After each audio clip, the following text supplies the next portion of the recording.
Guys, welcome back. It's Orla, 40 something books, and it's a lovely day here in Ireland, which is unusual. It's the 31st of March and it's very sunny out, so if I'm squinting slightly it's the sun coming in, but it's early evening and it's just lovely that we've a long stretch in the evenings, which is a real Irish thing. First of all, I'd just like to apologise for the fact that I've been kind of MIA for the last 3 months.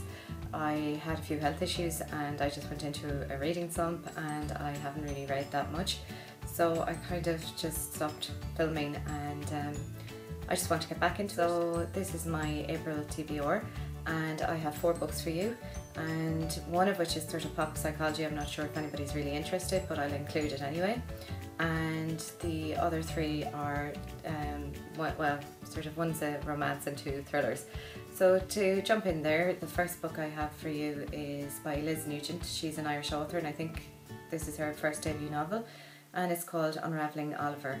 And it starts off, we realise that Oliver and Alice, they're married and they have a very privileged life and they work together. He's a writer and she's an illustrator, and it starts off quite gruesome. I've only read the first couple of pages, but it starts off with Oliver describing how he has beaten his wife into a coma, and then it jumps back to their earlier life and their, well, Oliver's youth and Alice's youth, and how they met, and different characters' point of view. It seems to jump over and back, and it seems very interesting.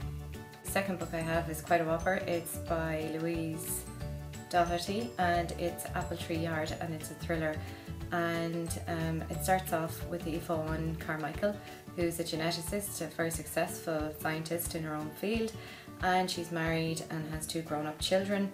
And one day, by chance, she bumps into this man at the Houses of Parliament. It's based in London, and they start about with an affair. The book actually starts off, as I've started just reading the first few pages, it starts off with a trial, and we see that we can kind of guess that Yvonne is now on trial for something. I don't know if it's a murder or not because I'm just a few pages in, but it definitely looks interesting, and it was highly recommended on a forum that I'm on about books, and that if you were to read one book in 2016, this one was recommended. So it seems to be a tense thriller and I'm looking forward to it. The third book I have is After You. It's actually a sequel to Me Before You, and it's written by Jojo Moyes. It's I suppose a light fiction. It's based around Lou Clark, who was our protagonist in Me Before You, who falls in love with a man who is a quadriplegic, I think it is, but he decides he wants to end his life, and she falls in love, and it's quite a sad romance.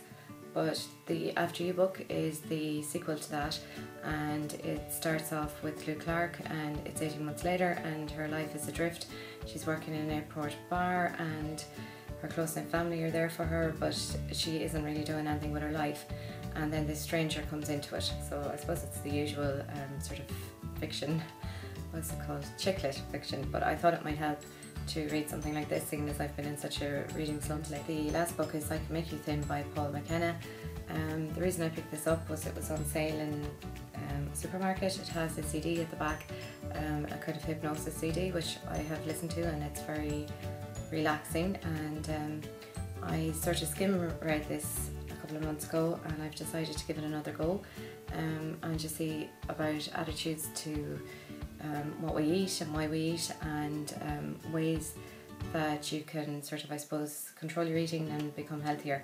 So for April, that's my goal, to become healthier, to get back into reading, to start getting fit again, and hopefully I'll have a healthy and fun-filled day. I'll talk to you soon. If you'd like to leave a comment, that's great. If you'd like to subscribe, that would be fun too, and it's nice getting back to this. Bye.